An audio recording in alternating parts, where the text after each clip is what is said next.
don't take no L.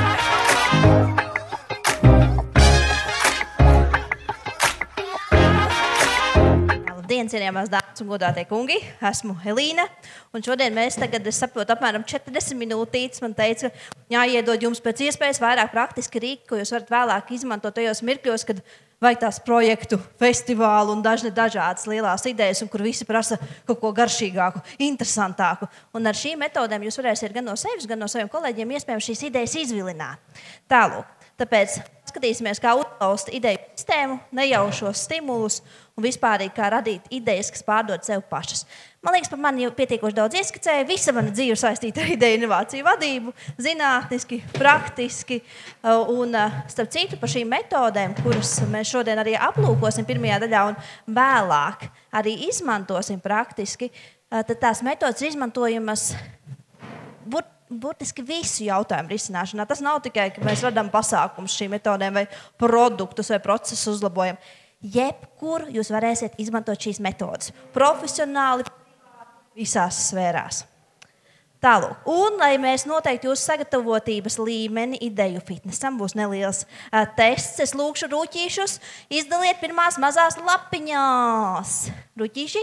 Tātad katram no jums vajadzētu tūdaļ rokās nonākt vienai mazai lapiņai un jābūt arī rakstāmrīkam. Ja rakstāmrīks nav, nesatraucieties, paciet roku. Reku jau rūķīši no aizmugurs sāk visus apgādāt ar lapiņām un rakstāmrīkiem. Tātad, ja kādam vēl šobrīd nav lapiņa un rakstāmrīks, paceļiet roku. 3. Rekur, lapiņa rakstāmrīku tu vajadzētu?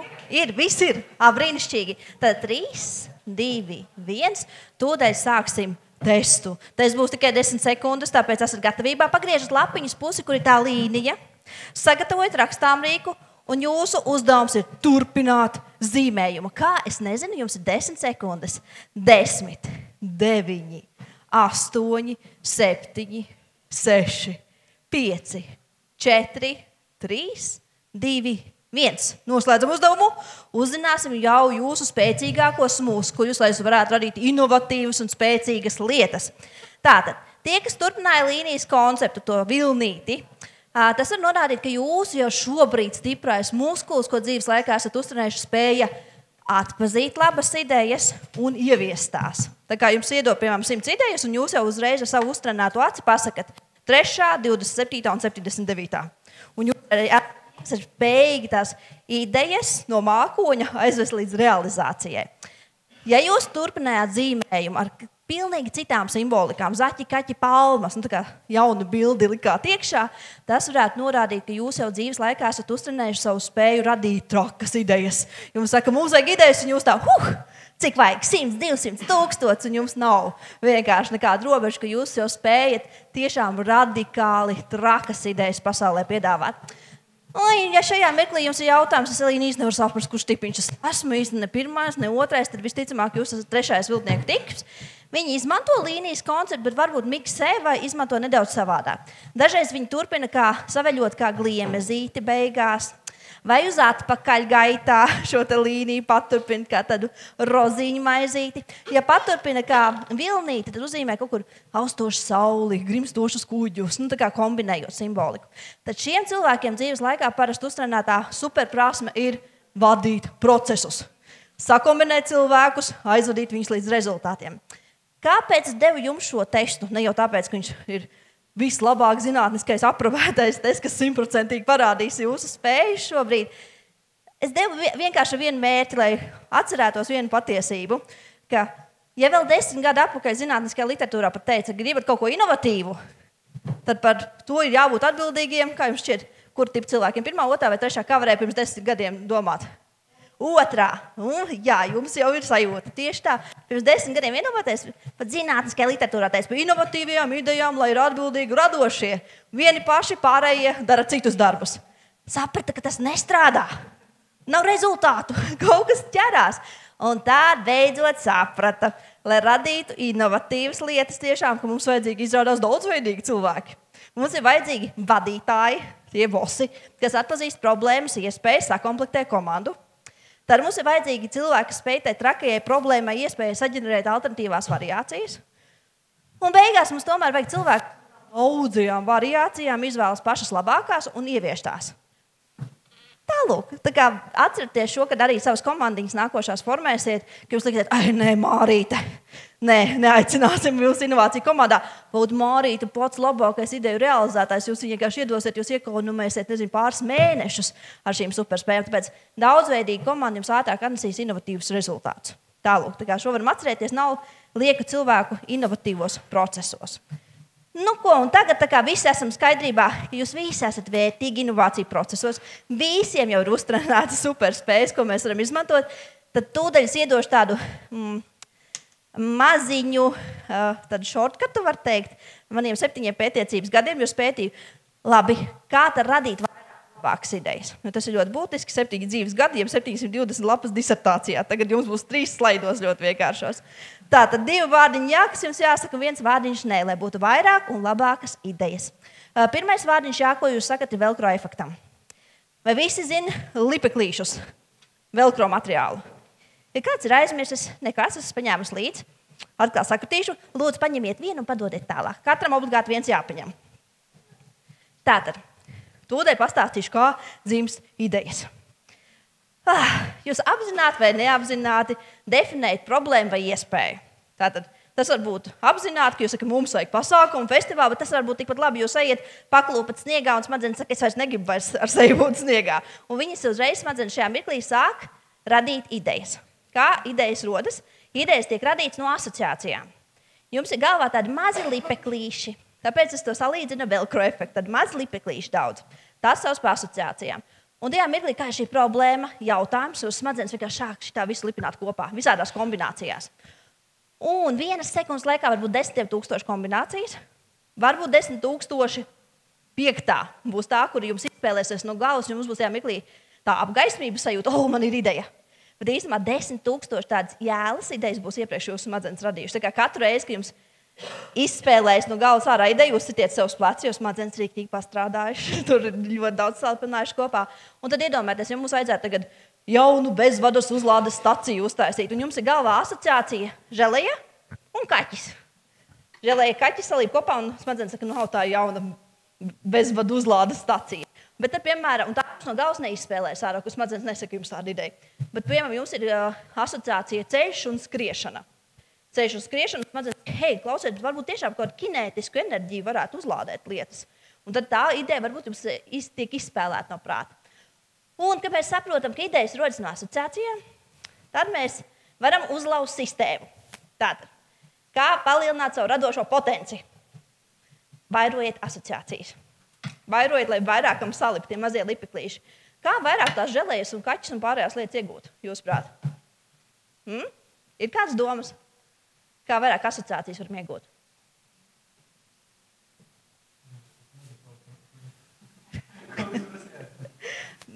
Visu kaut ko jaunu mēģināt, riskēt. Tieši tā, satikties daudz dažādiem jauniem cilvēkiem. Ja patīk lasīt, palasiet daudzveidīgas grāmatas, patīk skatīties filmas, paskatieties dažādas filmas, eksperimentējiet ar dažādām jaunām lietām, dažādiem jauniem cilvēkiem. Jo katra būs jaunā pieredze, zināšanas rada jaunas asociācijas. Līdz ar to tam vairāk ir kam sakombinēties. Tātad tā jūs palielināt savu potenci. Otrs jautājums būs, bet kā Ailīna dabūt mazāk tos želejas kaķus, lai vairāk ir precīzās idejas? Trenējiet sintēzi. Bet tas nenozīmē, ka jūs gribat radīt 2025. gadā grandiozāko Latvijas pasākumu un es teikšu 2 stundas katru dienu sēžat un rakstat idejas šim festivālam. Nevajag. Es atkal iedošu jums mazu knifu, jo vienkārši sintēzi jūs varat uztrenēt ar ļoti vienkāršu lietu, jo smadzenēm nav būtiski, cik kompleksu jautājumu jūs risiniet. Sintēze vienmēr tā pati. Tāpēc jūs katru dienu varat izvēlēties vienu mazu aktivitāti, ko smadzenēm uzdot katru dienu izdarīt savādākā veidā.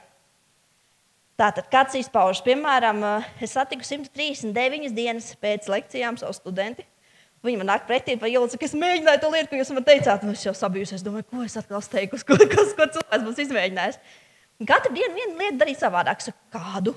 Kāpu ārā no gultas dažādos veidos. Es saku, pagad 139 veidos, es kāpu ārā no gultas, es jau redzu, tur viss kā lekus ripojas un visām pusēm. Un es ja tā uzmanīgi prasu, kādi bija rezultāti, jo viņa bankā strādāja.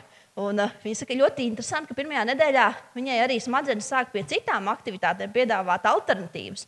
Jo viņai nebija, ka viņa ir ideja cilvēks, tāpēc viņa bija gatava ar šo riskēt. Un viņa saka, viņa pamana to, ka, piemēram, viņa iet uz darbu, viņa vienmēr gājas pa vienu ceļu, un smadzenes saka, klau, aizējiem par to ceļu. Vai viņa taisa kafiju, un smadzenes saka, klausies, apmaizam šitā, pacilājam karotu. Viņa saka, kļuva interesantāk dzīvot, jo visu laiku smadzenes citām lietām arī sāk piedāvāt alternatīvas. Es saku, labi, bet profesionāli bija kaut kāds labums. Tā dzīve forši, bet kāds ir tas praktiskais rezultāts vai ne no tā visa? Un viņiem bija tā, ka bankā katru mēnesi beigās ir tāda lielā sanāksme, kur ir kaut kāda milzīgā problēma, visiem jārisina viņa. Un viņa parasti teica, varbūt, ja viņai viena ideja radās kaut kur pa vidiņu, tas jau bija labi, izdevusies diena.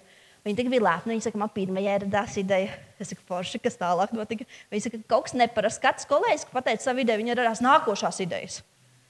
Un viņa pie 15. idejas bija pārtraukta skaitīt. Bet bija viens blakus efekts. Kolēģi bija prasījuši, ko viņi lieto. Un viņa teica, viņai bija kaut kā nērti teikt, ka es vienkārši kāpu ārā no gultas dažādos veidos, bet tā nav maģija. Jūs vienkārši ir divi mainīgie radošamā asociācijas skaits, kas jūsu smadzenēs, un sintēze, kā jūs esat uztrenējuši. Viss šitām divām lietām, ka jūs iegūstat vairās asociācijas un uztrenējat sintēzi, to uzlabojas rezultāti. Tā kā varat pamēģināt. Nav jākāp no gultas ārā dažādos veidos. Pamēģiniet taisīt durvis dažādos veidos vaļā katru dienu. Un jūs redzēsiet, smadzenes sāks meklēt alternatīvas visiem. Un tagad nākošais reiz jums uzdos kaut kādu sarežģītu jautājumu, jūsu smadzenes uzreiz piedāvās vairākas alternatīvas, nevis vienu pareizo atbildi. Nu tālūk, tas ir par velcro. Bet ir viena skumjā patiesība. Pat no tām idejām, kas no smadzenēm izgaismojas, pat no tām ir tikai 10% ar vērtību. Nu, tās, ko jūs parasti pierakstiet vai pasakiet citiem, arī no tām ir tikai 10%. Tā kā, ja mēs te esam kaut kādi 45 cilvēki, piemēram, ja mēs katrs vienu ideju radītu un pateiktu to vai pierakstītu, tikai 4 vai 5 idejas iespējams varētu būt ar vērtību. Bet, ja mēs sāktu 2. raundu, 3., tas skaits augtu, jo tad 10% palielinātos, vai ne? Un tagad izspēlēsim simulāciju. Jums katram ir lipeklītis, ceru ticis. Tika katram lipeklītis? Ja kādam netika ceļot roku un kaut kur ir palicis noteikti maisiņš un variet paņemt. Un tagad skatīsimies. Te dāmām priekšā laikam arī noticis. Tad plēšam vaļā un skatāmies, vai kādam kaut kas ir ielips iekšā. Paskatīsimies, vai kādam mums pirmajā raundā jau radās kāda laba ideja. Tā ceļam roku, ja kādam ir radās laba ideja. Tātad iekšā vai kādam lipeklītis, kaut kāds uzlīmīt vai kaut kas tāds. Tā. Lipinam vaļā. Kādam ir kaut kas ielips iekšā? Ir ideja 2. Wow, paskati. Ir 2. Jā, pareizi. Nu, redzat, mūsu simulācijā, ja mēs būtu katrs radījuši pa vienai idejai, redzat, iespējams, šie 2 cilvēki būs darījuši labās idejas. Un nebūtu tā, ka visiem būtu tās idejas labas, un tas ir pilnīgi ok. Ka tikai 10% no idejām maksimums ir tādas ar vērtību, ko mēs varam radīt. Tā kā šie cilvēki uzvarēja simulācijā, jums ir kaut kas jāsaņem. Jūs saņemsiet lietu, ko nevar nopirkt pa naudu. Ideju cirks. Šodien mēs šo spēli neizmēģināsim, bet es jums abiem viņu uzdāvināšu. Varēsiet ar kolēģiem vēlāk par lielu naudu viņu pārdot. Jā, kopijas. Šo spēli mēs esam veidojuši zinātniskiem rakstiem ar pavērsieniem. Jūs spēlēsiet kā cirku vienkārši. Paņemiet savu ideju, jeb kādu pasākumu, produktu vienalga, un spēlējot cirku, tā ideja ar tiem ierosinājumiem augs augumā. Jūs neatpazīsiet beigās to ideju. Ļoti vienkārši, ļoti forša spēle. Pēdējie tādi glaunie cilvēki, kam es uzdāvināšu, jau bija Kostarikas prezidents. Jūs esat nākošie. Apsveic, lūdzu, variet tā pakaļ abi. Lūdzu. Aplausi. 3, 4. Protams, lūdzu. Nu, tā kā mums vēl 2 idejas slēpās labās.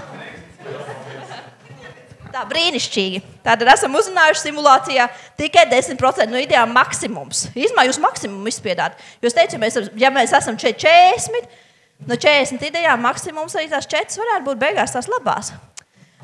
Vēl jūs varat teikt jā fiziskām un intelektuālām provokācijām.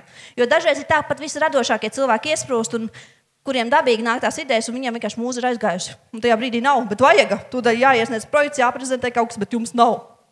Ko tajā brīdī darīt, kā sevi izaicināt? Jūs varat pakutināt savu smadzenes ar fiziskām un intelektuālām provokācijām. Tātad, kas ir šīs te, piemēram, fiziskās provokācijas? Vide, kurā jūs radat savas idejas. Jo tā darba vieta varbūt vai visu laiku, kur jūs strādājat, nav labākā vieta, kur radīt kaut kāds pilnīgi jauns negaidīts idejas. Ir vērts pamainīt vidi, jo vidē ir asociācijas. Cita vide, citas asociācijas, ir citas idejas. Tāpēc, bet šita nevajag pārprast. Man bija uzņēmums, kurš pārprata šo un aizveda savus darbiniekus uz tā aizem radīt idejas. Nevajag tik investēties ļoti. Piemēram, jūs vienmēr savā darba kabinetiņā to darat, aiziet gaitenī, kur jūs parasti tikai ejat, skrienat no kabinetu uz kabinetu. Vienkārši gaitenī kā komanda sasēžaties vai uz kāpnēm. Izejiet ārā kaut kur jūs parasti nestrādājat. Un apkārtējā vide jums radīs citas idejas. Jūs pat varat pamēģināt, ja ir piekļuva bērniņiem un pagrabam. Katra vide jums radīs citas idejas, jo asociācijas apkārt. Tātad tas ir viens, ko jūs varat paspēlēties. Vēl varat paspēlēties ar inventāru. Piemēram, šobrīd jūs sēžat uz krēsliem. Ir forši, ir ērti. Nu, varbūt, ja nav ērti, ir izcili, ja nav ērti. Tātad jūs esat ārpus normāli šīs te formas. Bet, piemēram, ja jūs redzat, komandai neiet visi, jūs sēžat uz krēsliem, ideja nav, jūs varat teikt, krēsls malā, sēžam uz zemes, krēsls malā, sēžam uz palodzēm. Un īstenībā tāda maza lietiņa, izmaina atkal to, kādas asociācijas jūs redzat. Jo sēžot uz zemes, jūs pilnīgi pavaras cits vizuālais skats vai sēžot uz palodzes. Viss ir par asociācijām īstenībā. Kā jūs izvilināt citas asociācijas no sevis vai liekat tās saredzēt. Tad vēl, vai arī ar ko jūs pierakstiet tās idejas? Ar savu parasto pildspalvu vai ar kaut ko interesantāku. Es vienreiz risku analītiķiem, viņiem vienmēr tās dārgās, smalkās pildspalvas, es viņiem saku nost. Un viņiem iedeva tādas vienradžu pūkainas pildspalvas bezgaumīgas ar glitteriem. Protams, viņi uz mani skatījās kā uz pilnīgi traku, bet es teicu, pamēģinam nākošajā metodē pierakstīt ar šīm pildspalvām tās idejas. Un viņi ļāvās tam, un beigās viņi man prasīja arī, ar ko es esmu piesūcinājis tās pildspalvas. Bet, jo viņiem pilnīgi pavērās cits tāds skatījums uz to jautājumu, ko viņi tajā mirklī risināja. Bet arī nebiju es piesūcinājis. Manas visas stimulācijas ir legālas. Tad, kas tur nostrādāja, kāpēc viņiem bija radikālākas idejas, savādākas? Taktīlās asociācijas, krāsu asociācijas, viss. Atkal izmānam no cilvēka asociācijas savādākas. Tā kā jūs, man liekas, būsiet šodien uzlauzuši sistēmu, varēsiet vienkārši jebkurā mirklī radīt fantastiskas lietas. Tad vēl varat ar intelektuālajām stimulācijām paspēlēties, piemēram, ar citiem cilvēkiem. Jo, redziet, es esmu Melīna, man ir tik asociācijas, cik man ir dzīves laikā uzkrāts. Bet es, piemēram, satiekos vēl kādu cilvēku parunāju idejas, un mums ir 2 reizes vairāk asociācijas. Mēs vēl pieslēdzam dāmas, tur reku, kas stāv, mums ir 4 reizes vairāk asociācijas, un mums pieredzes visām ir dažādas, un mēs sākam ar tām asociācijām mainīties. Domājieties, cik nāk. 4 reizes vairāk īstenībā, ka mēs sākam komandā darboties. Tāpēc arī saka par tādu nedaudz korporatīvo radošumu, ka mēs gribam ko lielu kopā radīt, ka tad ir labi izmantot to daudzveidīgo domāšanas spēku. Mēs sanākam kopā, mainamies asociācijām, radam idejas kopā. Vēl jūs varat izmantot citu idejas, bet te ir viens ļoti nozīmīgs fakts. Nekad neiedvesmojieties no idejām no savas sfēras. Tātad jūs gribat uztaisīt grandiozāko pasākumu tajā 2000. gadā. Sliktākais, ko darīt, ir skatīties, kas ir bijis līdz šim grandiozākais.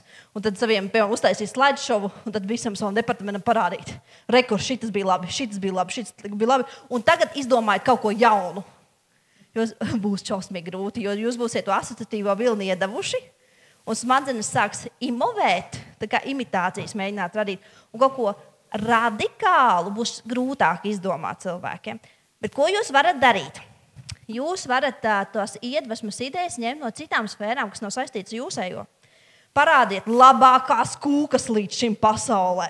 Nezinu, fizikas jaunumi, ķīmija, mūzikā, kas notiek. Pilnīgi kaut ko tā nesaistītu. Un mūsu smadzenes ir tik gudras, ka viņas māk aiznes un tās tā kā zināšana transfers. Un laikam ir arī, kā zināšana transfers atšķiras no ideju zādzības. Ja jūs rādīsiet tās idejas no savas sfēras un jūs ejat cilvēki tur mazliet kaut ko lokalizēs, tad tā varētu būt ideja zādzība, bet jūs paņemat kaut ko no fizikas, aiznesat uz kultūras festivālu. Tas ir zināšana transfers, un jums visiem var lielīties, kā jūs esat sasaistījuši šīs zināšanas, vai ne? Tā kā varat vienkārši tajā mirklī, ka mūs aiziet, tā gadās radošākiem cilvēkiem pat, vai ne, kad izpumpējamies un viss. Paspēlēties fiziskām intelektuālām provokācijām, kas var izmainīt vēl vairāk asociācijas. Tā, bet ir viens vārdiņš nē, ko jūs drīkstat teikt. Jūs drīkstat teikt droši nē vēlna advokātam, kamēr jūs ģenerējat idejas. Kas varētu būt vēlna advokāts, kamēr cilvēki ģenerē idejas? Jūsuprāt? Idejas, kas varētu būt pelna advokāts. Ideju ģenerēšanas procesa laikā. Priekšnieks. Labi, turpinam. Grāmatvedis, labi. Mums te parādījās pozīcijas. Varbūt ir kaut kas viņu izpausmēs arī tāds raksturīgs.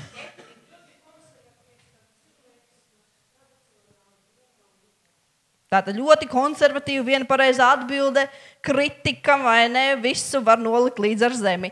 Kādas frāzes varbūt no šiem kritiķiem jūs esat dzirdējuši savas dzīves laikā?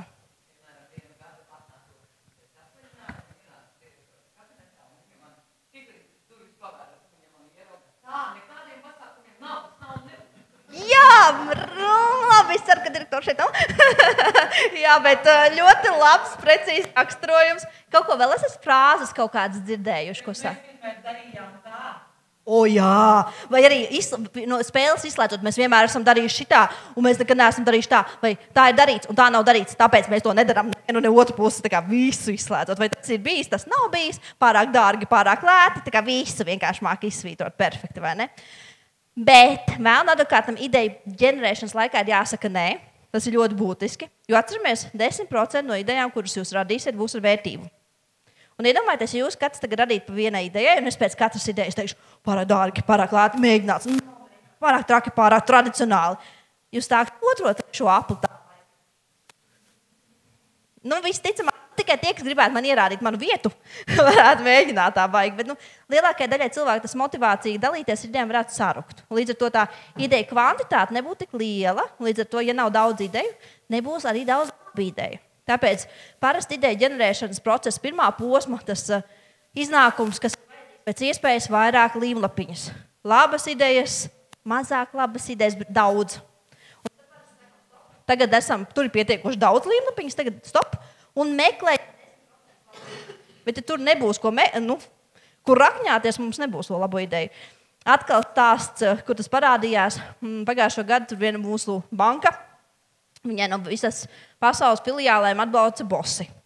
Viņi paņēmuši tādu pasaules ideju menedžmenta masteru. Dienu arī produktus ģenerēja. Dienas beigās nenonāca ne pie vienas idejas, ko varētu realizēt. Tad man zvanīja vakarā un teica, Elīna, mums tieši šeit ir tā viena stundiņa pēc pusdienām ir brīva, varbūt var pamēģināt izmānīt tās idejas no viņiem. Tad iepriekš viņi veselu dienu tam veltīja, man iedeva tikai stundu. Es jau gribēju tā kā atteikties, bet tā kā gribas tomēr pamēģināt, vai ne? Un tad vienkārši teica ļoti konkrēti, bet kas bija par problēmu jūsuprāt? Viņi teica, protams, tur sāka šitas un tas boss, tur sāka viens otru kritizēt, pārējiem metās, un visu dienu nostrīdējās. Man ir skaidrs, problēma vēl advokāts. Ko es darīju sesijas sākumā? Es teicu, mums ir stunda.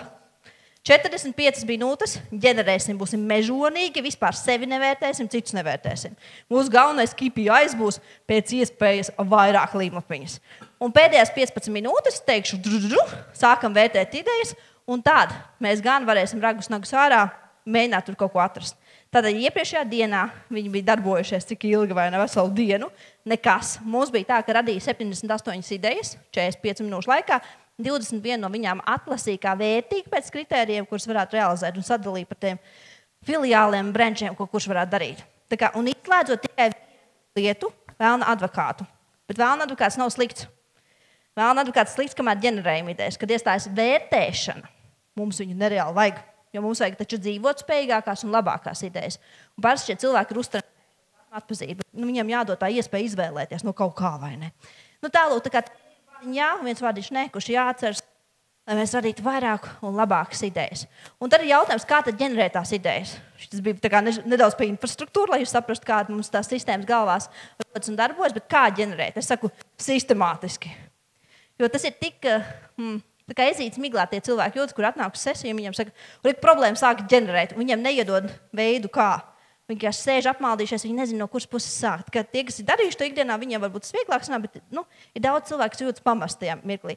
Tāpēc saku, izmantojiet sistēmas. Iedodiet kaut kādu veidu, kā to darīt, lai cilvēkiem ir kā aizķerties, un viņi var sākt izpaust tās savas idejas. Un es vienkārši ļoti ātri jums ieskicēšu dažas metodas, kuras jūs noteikti jau izmantojat, vai arī varbūt kāda būs jauna. Tad sāksim ar nejaušo stimulu metodēm. Nejaušā stimula metode pavisam vienkārši, ka jūs izvēlaties kādu nejaušu stimulu asociāciju un uz tās bāzes jūs mēģināt radīt idejas. Pirmais solis vienmēr ļoti precīzi nodefinēt uzdevumu. Starp citu, visi uzdevumi šie, ko es jums tūdien rādīšu, būs pilnīgi uzsvēru. Ar vienu mērķi, un mums vēlāk pašiem jārada grandiozas, radikālas idejas. Jūs rādīšu pašas labākās idejas, kas ir bijušas pasaulē, vai kā. Būs baigi grūti mums radīt, tāpēc man būs par velosipēdiem, par mandarīniem un par visu kaut ko citu. Ne par jūsu tēmu vispārīgi. Tātad, pirmais solis definējam uzdevumu. Es gribu izgudrot jaunu velosipēdu, jo, protams, pasaulē teiks, ka tu to nevari izdarīt, tāpēc es to gribu izdarīt, vai ne? Un nākošais solis, piemēram, ja mēs izmantojam nejaušos stimulu kā nejaušais vārds, jūs varat ņemt grāmatiņas. Tāpēc atkal rūķīšiem lūkšu izdalīt cilvēkiem grāmatiņas. Tur, kur ir aizmugurē grāmatiņas. Tad katrs studē saņemsiet vienu tādu. Un īstenībā dzejas grāmatas ir tik fantastiska vieta, ar ko sākt, ja esam iesprūduši. Es to saucu par ātrās reaģēšanas metodi. Ja man nav daudz laika, man piezvana, saka, vajaga. Man vienmēr somiņā ir dzejas grāmatas vairākas. Un es ko daru? Tad man vajag, piemēram, jaunu saldējumu. Tad aizver acis. Šķir vaļā, pirksts virsū uz vārdu vai vārdu salvienojumu, un es atvēru. Šodien saka, kļūdījāmies abi, un es domāju, kas tas par saldējumu ir?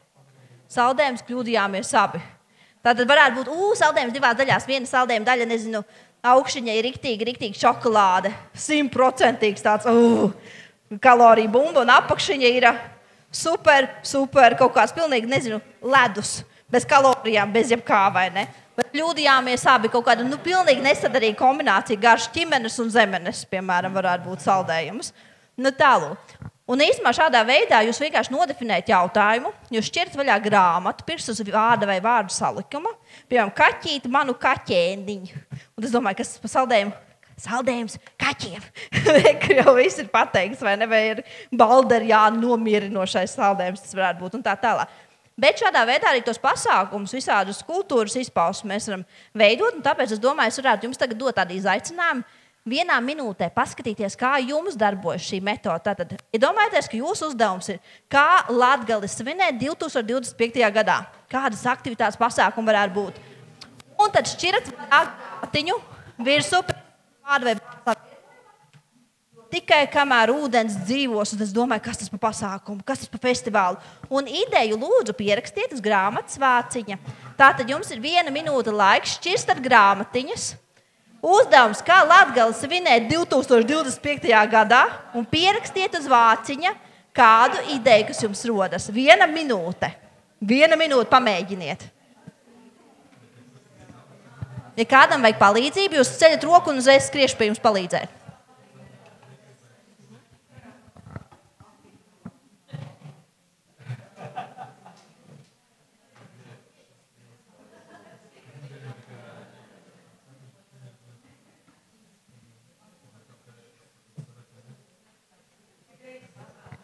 Jūs drīkstat tik reizi, cik jūs paspēsiet vēl minūtes laikā.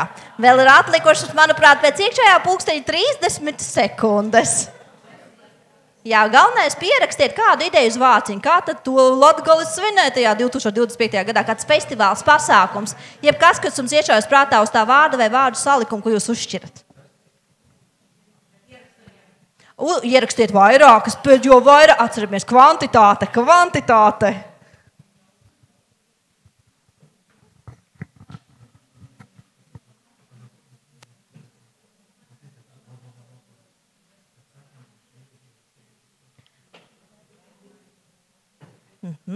Es domāju, vēl 20 sekundītes. Vienkārši pašķiesiet, paskatieties, kā jums šī metode strādā.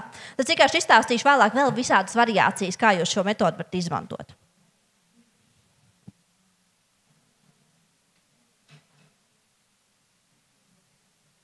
Labi, kamēr vēl citi ģenerē idejas, es gribētu kādas 3 idejas, tie drosmīgākie, kas ir, varētu savas idejas pateikt. Ir kādam jau radusies ideja forša? Vai vidēji forša? Droši? Tā. Kurš būtu gatavs ar ideju padalīties savu? Lūdzu, kurš? Dāmas? Es dzirdēju baumas, ka jums ir vairāk nekā. Kur? Uzceliet namus ar runājošām sienām. Un tā ir kas pa ideju? Pa kultūras pasākumu 25. gadam Latgalē. Tās ir priekštīgas instalācijas pilsētās. Tik vienkārši. Tur ir 1 pret 1 gandrīz ideja, vai ne? Paskaties, šķirat un ir. Un es redzu, priekšā mums šeit ir ideja, lūdzu. Jā, man 4 tādas izteikumies atvēru. Rūgaļu lauka bez vainas, pēc tam atvadoties izčibēja, kaut visi gāra staiga un savas traumē posta pēdes nesam. Nu, man uzreiz rodas tāda, ka mēs varam to spīrēt kaut kur dabā, pie kādas trautiņā un kaut kādas aktivitātes ūdenī mums jābūt obligāti. Skaisti, brīnišķīgi. Viss trautiņā paliek interesanti. Tu stāvi dzeju, lasi trautiņā vai dejo, viss paliek garšīgi uzreiz, brīnišķīgi. Vai kādam vēl kaut kas minūtes laikā sanāk, redzu aizmurē roku, jā. Jā, es atradu tāds interesants teikums, kā ūdens virsmā. Es domāju, kāpēc tā mēģina Latgali zilo eteru zeme. Un mēs Latgali 2025. gadā projekts ūdens pilsēs. Rīkot festivālus un Ir, mums jau te veidojas ūdens kopiena. Ļoti labi, jā, es saprotu, jūs jau tur sadīlojat visu. Ir vēl kāda ideja, ko kāds grib padalīties droši?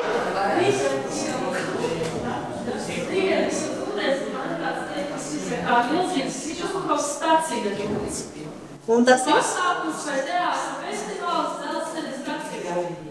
Vienā minūtē paskatieties, kāds pa idejām. Un tur es dzirdēju arī fantastiski ideja. Mums viss tiešām saistās šodien kaut kādu tādu, jā. Un pirmais citāts, kas man teica mierīgi, tā ir šī brīža manas izjūtas stāsti. Es zinu kalnus, zinu dziļas aizas, bet virsotnes ar vienu man miglātītas, jā. Tas ir apmēram šī brīža sajūta, es ceru, ka šodien kaut kas izpastāsies. Un otrs atkal ir ar tādu saistīts, un te es redzu kaut kādu sajūtu festivālu. Rīts dzējumos, kas ar putiem, stīgiem bērniem uz dāru, daba pienāk tev tūk kā brāli un sākā. Rīts. Skaisti. Viss ir, jā, festivāls saka no rīta. Brīnišķīgi. Es domāju, ka mums ir vēl daudz idejas, nesatraucieties. Jums viņas pierakstīts, nepazaudējiet. Mums viņas vajadzēs beigās, jo mēs pie šī jautājuma atgriezīsimies.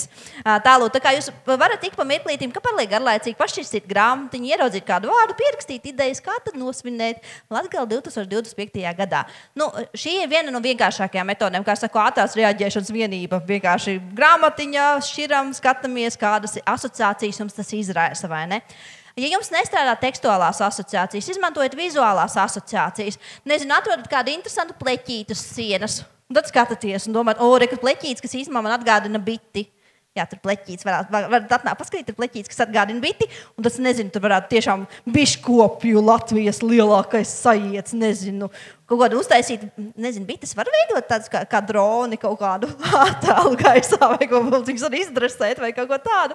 Nu, vienkārši viss ļaujamies, piefiksējam visas idejas. Tad varat ar vizuālajām asociācijām vienkārši koncentrēties kādu vizuālu elementu telpā un vienkārši uz to varat radīt idejas.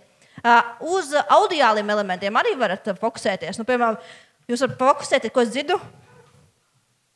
Man liekas, kaut kāds gaisiņš, ventilāciju, vai dzirdu kāds gaisa plūsmas. Es domāju, es koncentrējos uz to skaņu, kādas idejas rodas. Nu, tur kaut kā gaisa plūsma, varētu būt, nezinu, pūtēju orķestris, bet viņš spēlē noteikti. Bet varbūt tā varētu būt, ka viņi spēlē pagrabā un mēs ar tām šahtām viņus dzirdām. Šitādā veidā. Nevis mēs viņu neredzam, mēs varam izdomāt, kas tur spēlē. Nezinu. Mūsējies vai kāds cits orķestris. Nu, vienkārši var paspēlēties. Tad audiāli arī šitādā veidā. Tā kā vienkārši atrodat nejaušos stimulus, kas jums strādā. Ne visiem strādā vienu un tie paši stimuli. Jums vienkārši vajag patestēt sev. Paskatieties vienkārši šodien audiāli, vizuāli, tekstuāli, kas jums strādā. Vienkārši šis ir tāds ātrais. Ja vai kādreiz idejas nav, tad nejaušie stimulu metodi, ko var vislabāk izmantot. Nu tālūk. Varbūt par nejaušiem stimuliem ir kāds jautājums? 3, 2, 1. Jautājumu nav. Labi, es domāju, un tad viena sistemātiskāka metode, skamper metode. Kuri no jums ir skamper metodi izmantojuši? Es zinu, ka vismaz 2 cilvēki noteikti šajā zālē ir. Vai ir vairāk par 2? 3, 2, 1. Labi, tad visi skatās, kuri bija tie 2 cilvēki, kas izmantoja. Es neatklāšu, varbūt viņi vēlāk kafijas pauzē atklās, kuri skamper metodi izmantojuši. Skamper metode ir brīnišķīga metode, kur mēs lietas varam izgudrot no jauna. Jo šīs nejaušās asociācijas, viņi ļoti radoša, ļoti plūstoša tāda metode, vai ne? Bet dažiem gribas kaut ko sistemātiskā, kaut kāds rāmīšs, ko aizpildīt. Un nevienmēr rāmi ir slikti arī radošumā. Dažiem vajag rāmi, lai sevi izmānītu ārā no tā. Un šī ir viena no tām metodēm.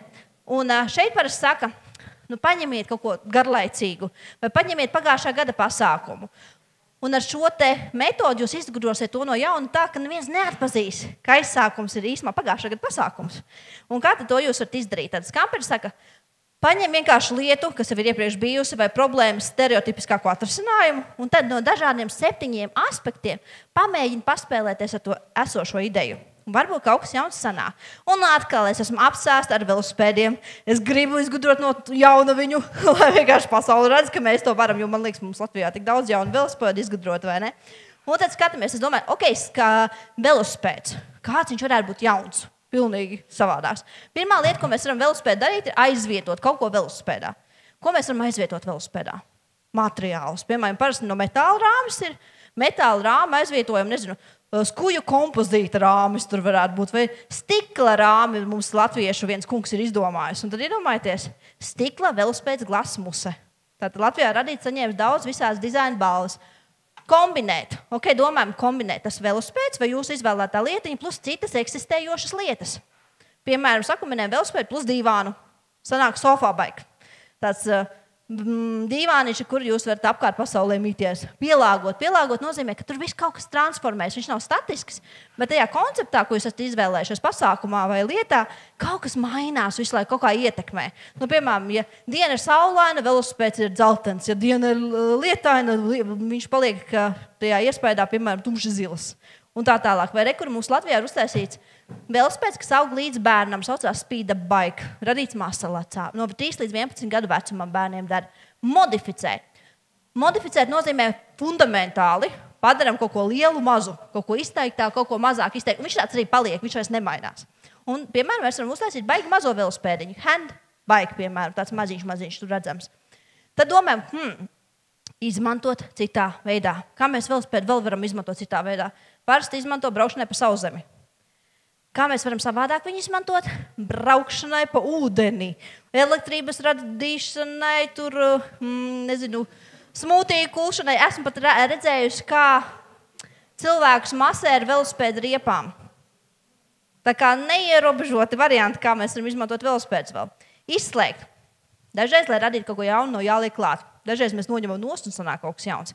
Un velospēdam mēs vienkārši fiziskām lietām šitā var ņemt. No procesiem arī jums ir procesa vai pasākuma programma. Jūs vienkārši svītrojat ārā lietas, skatāties, vai kaut kas jauns sanāk. Un izslēdzam sēdekli un sanāk bionic runner. Jau pilnīgi tā kā trenažieris, nevis velospēds.